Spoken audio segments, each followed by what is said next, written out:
Hello students, welcome to the Learners Academy. So this is lecture of class 10th physics, and today we are going to start part 3 of our chapter 12, that is electricity. So in this part 3 we will discuss this topic, resistance of a system of resistors. So in this part we will see that how can we arrange the resistors in different forms. Right, so let us start. So resistors are joint in two ways. Resistors को हम two ways में join कर सकते हैं. First is in series, second is in parallel. So let us discuss these arrangements one by one.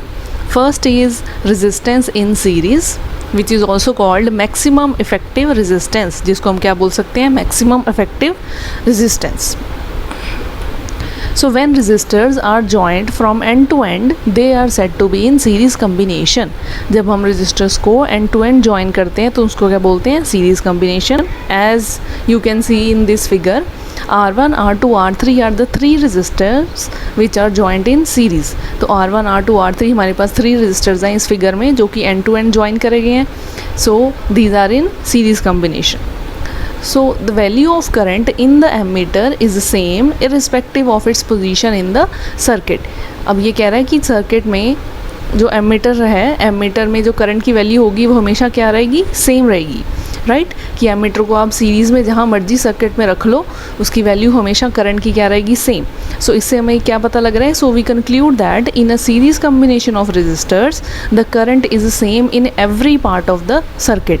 कि जो series combination होता है उसमें करंट की जो वैल्यू है हर एक पार्ट में क्या रहेगी, सेम रहेगी. या फिर हम कह सकते हैं और same current flow through each resistor, या हम ये भी कह सकते हैं कि हर एक रजिस्टर में से सेम करंट फ्लो करेगा. जैसे कि इस फिगर में हमारे पास थ्री रजिस्टर हैं, R1, R2, R3, तो तीनों में से सेम करंट फ्लो करेगा. राइट,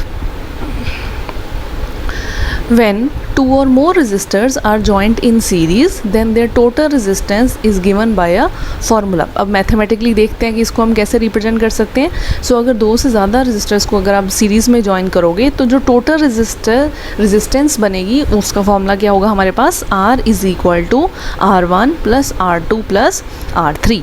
अब देखते हैं कि ये फॉर्मूला बना कैसे हमारे पास.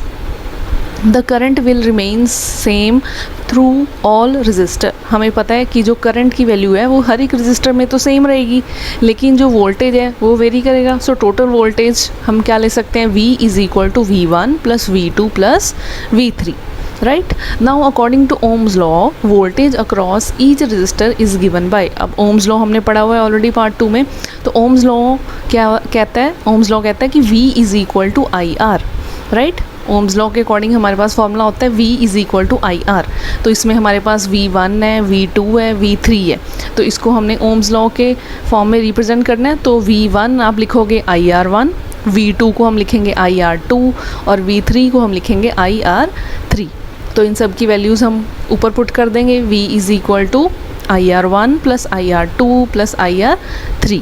राइट, ऐसे ही V की वैल्यू पुट करोगे वो आएगी IR, और हमारे पास लेफ्ट हैंड साइड में भी I कॉमन है और राइट हैंड साइड में भी I, तो I कैंसिल हो जाएंगे. तो हमारे पास फॉर्मूला क्या बचा, R is equal to R1 plus R2 plus R3. Right, so this is the formula for resistance in series. Correct. Now let us see more about resistance in series. So thus we conclude that effective resistance of the several resistors joined in series is equal to the algebraic sum of their individual resistances. तो resistance in series में हमें पता लगा कि जो total resistance है, हमने circuit में जो total resistance find out करना है series के केस में, तो वो कैसे find out होगा, सारे के सारे resistors को sum करके. right, algebraic sum of their individual resistances.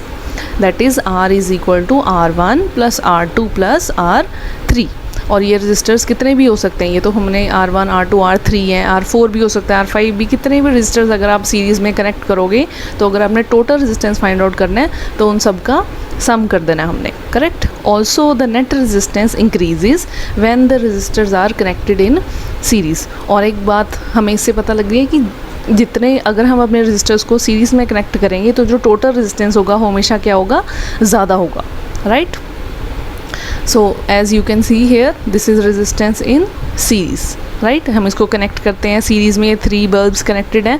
जैसे ही आप इसको सर्किट को कंप्लीट करेंगे तो 3 के 3 बल्ब्स जो हैं वो ग्लो होना शुरू हो जाएंगे। इट मीन्स करंट जो है वो तीनों रजिस्टर्स में सेम फ्लो कर रहा है। So the current I flowing through the resistance in series will remain same.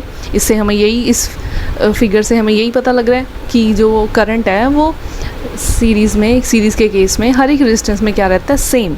Whereas the potential difference across each resistor will be different, right. तो resistance in series में आपने एक तो mathematical formula mind में रखना है, that R is equal to R1 plus R2 plus R3। और दूसरी बात अपने माइंड में रखनी है कि जो करंट है सीरीज़ के केस में वो सेम फ्लो करता है पूरे सर्किट में। और थर्ड, पोटेंशियल डिफरेंस वेरी करता है, राइट। तो नेक्स्ट है हमारे पास resistance in parallel, which is also called minimum effective resistance, right? So when resistors are joined in parallel, they are said to be in parallel combination. अब अगर आपने resistors को parallel रखा हुआ है तो उसको हम क्या बोलेंगे, parallel combination. As you can see in this figure, R1, R2, R3 are the 3 resistors which are connected in parallel. तो इस सर्किट में, इस फिगर में हम देख रहे हैं कि जो R1, R2, R3 3 resistors हैं वो किस में कनेक्टेड हैं, parallel में, right? So this is parallel circuit. Let us see. In this case, voltage is same across each resistor and is equal to the applied voltage. तो parallel के case में क्या होता है, सीरीज़ के केस में हमने देखा था कि करंट सेम था और वोल्टेज वेरी कर रही है। बट पैरेलल के केस में क्या होता है, इससे उल्टा है। पैरेलल के केस में वोल्टेज सेम रहेगी हर एक रजिस्टर के थ्रू और जो करंट है वो वेरी करेगा। So total current is given by I is equal to I1 plus I2 plus I3। So total voltage is given by V upon R। ये हमने ओम्स लॉ से लिया है, हमारे पास ओम्स लॉ के according V is equal to IR होता है। तो I का फॉर्मूला अगर आप वहाँ से निकालोगे I की वैल्यू तो क्या हो जाएगी, V अपॉन R। तो I की वैल्यू हमने V अपॉन R पुट करी है, I1 की V अपॉन R1, I2 की V अपॉन R2 और I3 की V अपॉन R3। तो इसमें से V लेफ्ट हैंड साइड से भी कॉमन है और राइट हैंड साइड से भी कॉमन है, तो V कैंसिल हो जाएंगे। तो आपके पास जो फाइनल रिजल्ट है वो आ जाएगा 1 upon R is equal to 1 upon R1 plus 1 upon R2 plus 1 upon R3। So this is the mathematical formula for the resistance in parallel.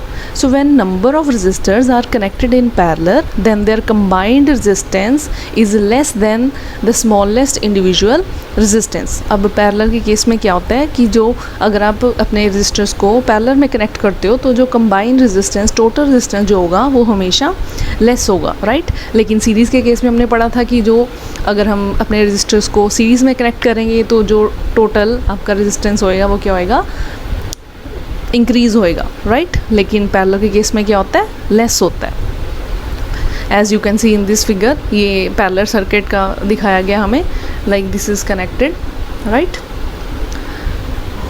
So advantages of parallel combination of over series. अब देखते हैं कि parallel और series combination में क्या फ़र्क है। Advantages of parallel combination over series, parallel combination ज़्यादा क्यों प्रेफर किया जाता है, क्या एडवांटेजेस हैं पैरेलल कम्बिनेशन के over series. In series connection, either all devices are on or all are off. But in parallel connection, devices can be selectively switched on or off. Series combination के case में क्या होता है, क्योंकि सारे के सारे रजिस्टर, सारे के सारे डिवाइसेस सीरीज़ में कनेक्टेड होते हैं, तो या तो वो सारे के सारे ऑन होते हैं या तो सारे के सारे ऑफ। बट पैरेलल कनेक्शन में क्या कर सकते हो आप सिलेक्टिवली अपनी मर्ज़ी से, अपनी रिक्वायरमेंट के अकॉर्डिंग जितने भी आपके डिवाइसेस हैं अगर पैरेलल में कनेक्टेड हैं तो आप किसी को भी आप ऑन कर सकते हो और किसी को भी ऑफ़ कर सकते हो। ऐसा नहीं होगा कि सारे के सारे ऑन करने पड़ेंगे या सारे के सारे ऑफ़। बट सीरीज़ में क्या होता है, ये ड्रॉबैक है कि सारे के सारे ऑन होएंगे, अगर सारे के सारे अगर आप ऑफ़ करोगे तो सभी के सभी डिवाइसेस ऑफ हो जाएंगे, right. Next, in series connection if one device fails all devices will turn off. Series के केस में क्या होता है, अगर एक भी डिवाइस ख़राब हो गया, एक भी डिवाइस फेल हो गया तो क्या होगा, सारे के सारे डिवाइसेस ऑफ हो जाएंगे। बट पैरेलल कनेक्शन में ऐसा नहीं है, if one device fail rest all work fine. तो पैरेलल के केस में अगर एक डिवाइस फेल हो गया तो बाकी के सारे वर्क करेंगे। In series connection all devices will get same current. Series connection में क्या होता है, सारे के सारे डिवाइसेस को सेम करंट मिलता है, लेकिन पैरेलल कनेक्शन में क्या होता है, different devices need different current for proper working. So parallel के केस में आप कोई भी अप्लायंस, कोई भी डिवाइस कनेक्ट कर सकते हो जिसको अलग अलग करंट चाहिए, कि कोई हायर करंट वाला डिवाइस भी कनेक्ट कर सकते हो, लोअर करंट वाला भी कनेक्ट कर सकते हो, लेकिन सीरीज़ के केस में आपको सेम, जिनको सेम करंट चाहिए वही डिवाइसेस कनेक्ट कर सकते हो। पैरेलल के केस में आप जो मर्जी, जैसे मर्जी डिवाइसेस कनेक्ट कर सकते हो जिसमें डिफरेंट करंट वर्क कर सकते हैं, right. That's why all devices like fan, TV, refrigerator, bulbs are always connected in parallel। इसीलिए जो हमारे घर में फ़ैन, टीवी, रेफ्रिजरेटर, बल्ब्स जो भी हैं, ये सब किस में कनेक्ट करे जाते हैं, पैरेलल में, कभी भी सीरीज़ में नहीं कनेक्ट करते। अगर आप सीरीज़ में कनेक्ट करोगे तो अगर आपके घर में एक भी अप्लायंस, एक भी डिवाइस में कोई फेलियर हो गया, कोई भी प्रॉब्लम आ गई, तो क्या होगा, पूरे घर के डिवाइसेस बंद हो जाएंगे, ठीक है। इसीलिए हम हमेशा पैरेलल सर्किट जो है प्रेफर करते हैं, बिकॉज इसमें अगर एक भी डिवाइस फेल हो गया तो बाकी के बाकी तो वर्क करेंगे। So these are the advantages of parallel combination over series. Now let us see heating effects of electric current. अब आपने कई बार देखा होगा कि अप्लायंसेस जब ज़्यादा देर चलते हैं, लाइक बल्ब है या फ़ैन है, जब आप चलाते हो कुछ टाइम बाद देखोगे आप हाथ लगा के वो बहुत गर्म हो जाते हैं। सो this is heating effect of electric current. तो हम देखते हैं कि इलेक्ट्रिक करंट से क्या हीटिंग इफेक्ट्स होते हैं।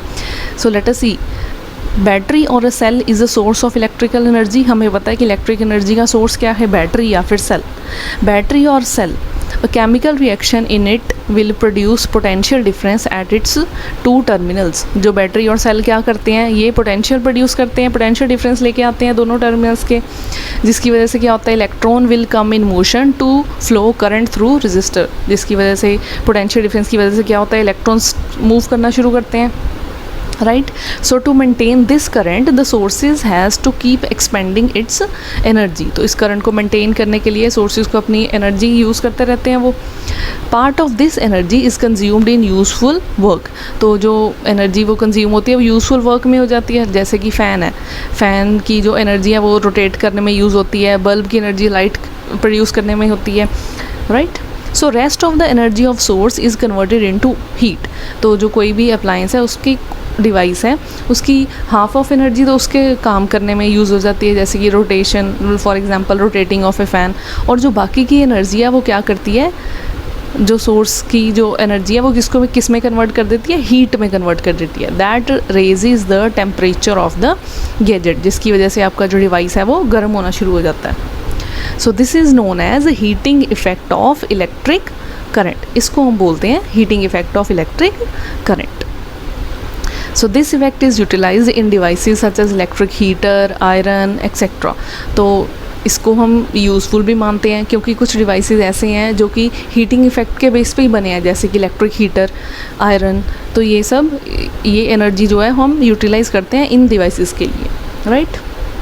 सो now let us see, when charge Q moves against the potential difference V। अब इसका मैथमेटिकल देखते हैं कि हम कैसे लिख सकते हैं हीटिंग इफेक्ट के फॉर्मूले को। अगर कोई चार्ज Q मूव कर रहा है, पोटेंशियल डिफरेंस V है, टाइम T है, then the amount of work is given by, तो चार्ज को मूव करने के लिए कितना वर्क लग रहा है, that is W is equal to Q into V। ये वर्क डन का फॉर्मूला है, that is charge into potential difference.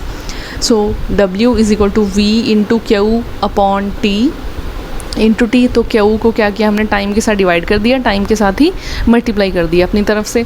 So W is equal to VI/T। तो Q अपॉन T किसका फॉर्मूला होता है, I का। I is equal to Q upon T। तो इसकी वैल्यू सब्स्टिट्यूट कर दी हमने, तो हमारे पास वर्क डन का फॉर्मूला बन गया VI/T, where V is potential difference, I is current and T is time, right. Now next is again work done by battery for moving the charge in electric circuit is W is equal to VIT। अब हमें पता लग गया कि जब किसी battery में charge move करता है, जब बैटरी की हेल्प से कोई चार्ज मूव करना शुरू करता है इलेक्ट्रिक सर्किट में, तो वर्क डन का फॉर्मूला क्या आता है हमारे पास, W is equal to VIT। Battery has chemical energy due to which it can do work. अब बैटरी के पास केमिकल एनर्जी है जिसकी वजह से वो काम करती है। As battery does work its chemical energy decreases. जैसे जैसे बैटरी काम करना शुरू करती है तो उसकी केमिकल एनर्जी जो है वो क्या होती है, डिक्रीज़ हो जाती है। But total energy is always conserved, लेकिन जो टोटल एनर्जी है हमेशा कंजर्व होती है। So chemical energy of battery is converted to heat energy in the resistor. तो जो बैटरी की केमिकल एनर्जी है जो कि डिक्रीज़ हो रही है, वो डिक्रीज़ नहीं हो रही है, एक्चुअली वो कंजर्व रहती है। हमने पढ़ा हुआ है कि energy can neither be created nor be destroyed, हमेशा कंजर्व रहती है। सो जो बैटरी की केमिकल एनर्जी जिसको हम बोल रहे हैं कि डिक्रीज़ हो चुकी है, वो एक्चुअली में डिक्रीज़ होके किस में कन्वर्ट होती जा रही है, हीट एनर्जी में। Therefore heat produced in the resistor is H is equal to VIT। जैसे कि हम वर्क डन बोल रहे हैं W is equal to VIT, तो हीट प्रोड्यूस होना ये भी तो एक काम है कि जैसे जैसे बैटरी में केमिकल एनर्जी डिक्रीज़ होती है तो एक काम हो रहा है, क्या काम हो रहा है, हीट प्रोड्यूस हो रही है। So we can also write it like H is equal to VIT। So this heating of resistor is commonly known as heating effect of electric current। By Ohm's law we know that V is equal to I R. हमें पता है कि Ohm's law के according V की value क्या होती है, I R. सो अगर हम इसमें फॉर्मूले में फर्स्ट में पुट करेंगे H is equal to VIT, V की जगह आप आई आर वैल्यू पुट करोगे तो I और I स्क्वायर बन जाएगा। तो आपके पास जो रिज़ल्ट है, जो फॉर्मूला है वो क्या बन गया, W is equal to I square R T, या फिर लिख सकते हो आप H is equal to I square R T. Right, one and both are the same thing, चाहे W is equal to I square R T, V is equal to I square R T. This is known as Joule's law of heating. तो इस expression को जो हमारे पास आया H is equal to I square R T या W is equal to I square R T, इसको हम क्या बोलते हैं, Joule's law of heating. Now let us see what is Joule's law of heating। क्या कहता है ये, it states that heat produced in a resistor is directly proportional to the square of the current। कि जो square root of the current, जो heat produce होती है resistor के अंदर वो किसके डायरेक्टली प्रोपोर्शनल है, करंट के square of the current. And it is directly proportional to the resistance and it is also directly proportional to the time. तो अगर हम तीनों को मिलाएंगे तो हमारे पास क्या फॉर्मूला बनता है, H is equal to I square R T, which is Joule's law of heating. Right, now let us see the practical applications of heating effect. कि जो ये जो हीटिंग इफेक्ट हमने पढ़ा है, heating effect of electric current, ये कहाँ पे यूज़ होता है एक्चुअली में, हमारी रियल लाइफ में क्या इसका कोई यूज़ है। For exploiting the heating effect the element of appliances must have high melting point to retain more heat. अगर किसी अप्लाइंस को ज़्यादा हीट चाहिए, जैसे कि इलेक्ट्रिक आयरन है, इलेक्ट्रिक हीटर है, उनको ऑलरेडी हीट चाहिए, राइट। तो उस केस में वैसे अप्लाइंसेस का क्या होता है, मेल्टिंग पॉइंट ज़्यादा होता है। So the heating effect of electric current is used in the following applications. तो जो हीटिंग इफेक्ट है वो कैसे यूज़ करते हैं, let us see. First, electric bulb. When electric energy is supplied to an electric bulb, जब हम electric bulb को इलेक्ट्रिक एनर्जी सप्लाई करते हैं तो क्या होता है, उसके अंदर जो फिलामेंट है it gets heated because of which it gives light. तो फिलामेंट हीट होता है तभी वो लाइट देता है बल्ब हमें। So the heating of electric bulb happens because of heating effect of electric current. So जो इलेक्ट्रिक बल्ब की हीटिंग है वो किसकी वजह से होती है, heating effect of electric current. So the filament of the bulb is generally made of tungsten metal having melting point equal to 3380 degree Celsius. So heating effect जो है वो हम इलेक्ट्रिक बल्ब में यूज़ करते हैं फिलामेंट में। Filament जो है वो हीट होता है जिसकी वजह से लाइट प्रोड्यूस होती है, राइट। नेक्स्ट है हमारे पास electric iron. When an electric iron is connected to an electric circuit, the element of electric iron gets heated. जैसे ही आप इलेक्ट्रिक आयरन को इलेक्ट्रिक सर्किट के साथ कनेक्ट करते हो तो क्या होता है, एलिमेंट जो होता है इलेक्ट्रिक आयरन के अंदर वो हीट होना शुरू हो जाता है, विच हीट्स द इलेक्ट्रिक आयरन, जिसकी वजह से पूरी की पूरी इलेक्ट्रिक आयरन हीट होती है। So the element of electric iron is made of alloys having high melting point. So electric iron के अंदर जो एलिमेंट होता है जो कि हीट होता है वो किससे बना होता है, हाई मेल्टिंग पॉइंट एलॉयज से, राइट। नेक्स्ट है हमारे पास electric fuse. Electric fuse is use to protect the electric appliances from high voltage. So electric fuse हमारे किस लिए हम यूज़ करते हैं, अपने अप्लायंसेज को बचाने के लिए, हाई वोल्टेज से बचाने के लिए, if any. Electric fuse is made of metal और alloy of metals such as aluminium, copper, iron, lead etcetera. So in the case of flow of higher voltage then specified fuse wire melts and protect the electric appliances. अगर किसी case में, कुछ case में अगर आपके appliance में high voltage आ गई है तो क्या होता है, इलेक्ट्रिक फ्यूज़ क्या काम करता है, जो फ्यूज़ वायर होती है वो मेल्ट हो जाती है और सर्किट को वहीं पे ब्रेक कर देती है और आपके अप्लायंस को प्रोटेक्ट करती है। So this is electric fuse, right. Next is electric power. What is electric power? The rate at which electric energy is dissipated or consumed in an electric current. So the rate at which electric energy is dissipated, कि कितनी energy use हुई है या कितनी energy consume हुई है एक electric circuit में during the passage of electric current, that is called electric power. The SI unit of power is watt. Right. So power का फॉर्मूला होता है हमारे पास P is equal to VI. P means power, V means voltage, I means current. तो V का formula according to Ohm's law हमारे पास होता है IR. अगर हम V की जगह पे IR पुट करोगे तो वो बन जाएगा P is equal to I²R. Right.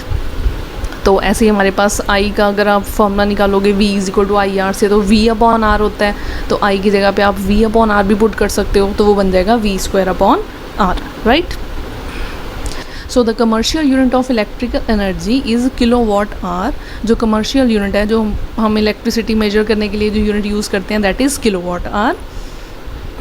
So 1 kilowatt hour is equal to 3.6 into 10⁻⁶ joules, और 1 kilowatt hour is equal to 1 unit of electric energy. तो आपके घरों में जो इलेक्ट्रिसिटी बिल्स आते हैं वो किस यूनिट में आते हैं? किलोवाट आवर में.